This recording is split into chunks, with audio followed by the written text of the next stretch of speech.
Baik, ada fakta yang lain. Saya juga menyampaikan bahwa di halaman bit.ly Kacau Situng itu berkembang terus. Terakhir sudah ditemukan sekitar 9.000 kecurangan.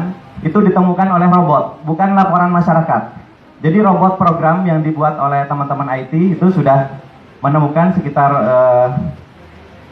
7.900 lebih.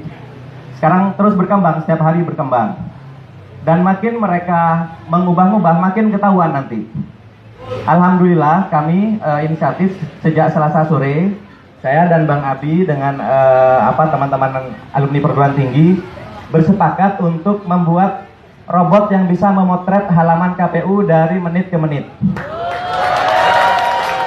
Jadi saya hanya memerlukan 50 sampai 100 laptop untuk mengetahui sebuah TPS ini dipermainkan apa tidak angkanya. Jadi saya mungkin ada KPU atau perwakilan yang hadir di sini, tolong jangan dimainkan lagi. Jangan yang sudah curang dibenerin, kemudian diubah lagi, dilaporkan di sini dibenerin, tapi nanti curangnya dipindah ke yang lain. Nah ini jangan sampai seperti itu, karena kita punya rekamannya dari menit ke menit. Setiap halaman sampai ke TPS. Jadi nanti boleh di-query, boleh ditanya ke mesin kami, TPS ini pernah berubah berapa kali angkanya. Ya. Jadi, dan sistem ini kami tidak menghabiskan 24 triliun. Ya.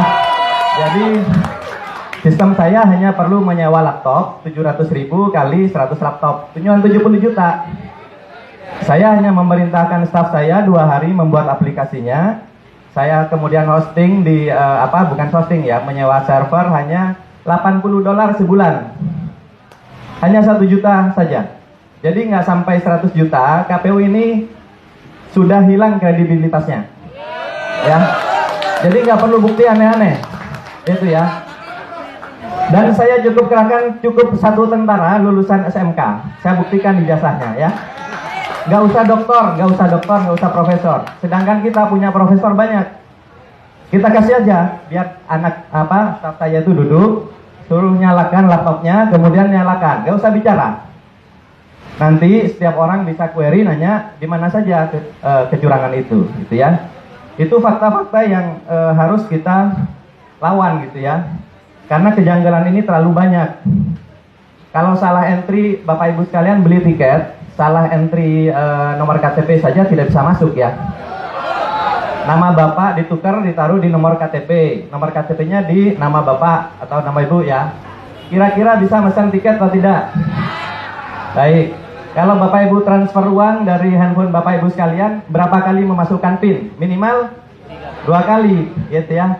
Ada yang harus membaca token dulu, ada yang terima SMS dulu, ada juga yang hanya password dan konfirmasi PIN ya di awal pada saat membuka. Tapi apakah di sistem KPU itu terjadi? Dengan gejala seperti sekarang terlihat, dipastikan itu tidak ada. Padahal itu adalah standar keamanan yang standar sekali, yang paling rendah. Sedangkan kita bisa melihat komposisi server dan sebagainya yang ada di KPU itu sekarang, itu bagaimana akses door-nya, kemudian ada log orang yang keluar masuk di situ. Username password yang didaftarkan itu apakah passwordnya dikirim lewat handphone atau dikirim lewat printout atau apa, gitu ya. Apakah ketika terima password harus langsung diubah setelah login pertama kali? Nah itu kan harus diperiksa semua. Oleh karena itu kami mengusulkan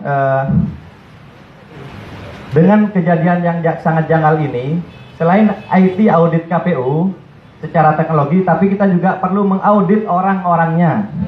Ya.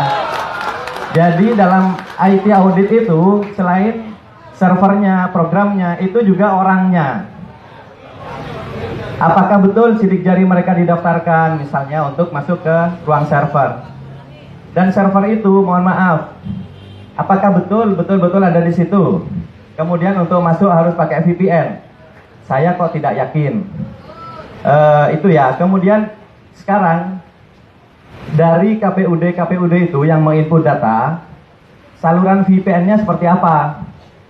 Kok rasanya nggak pakai VPN, sehingga semua jenis laptop, semua jenis komputer, bahkan mungkin handphone itu bisa mengakses situng KPU. Itu tidak boleh.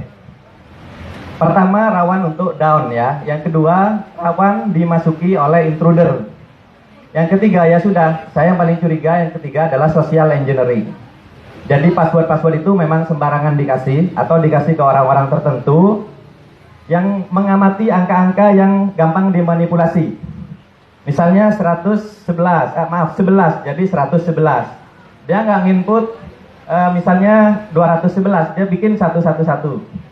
Karena nanti bisa bilang keyboardnya rusak Pak gitu. Itu ya, jadi lebih memilih nambah di depan daripada nambah 0 di belakang. Lebih banyak yang seperti itu kasusnya. Kemudian punya kita berapa? Ada silang 111, silang 11, dimasukkan 111. Nanti bilang, Pak maaf Pak ngantuk. Nah yang seperti ini boleh jadi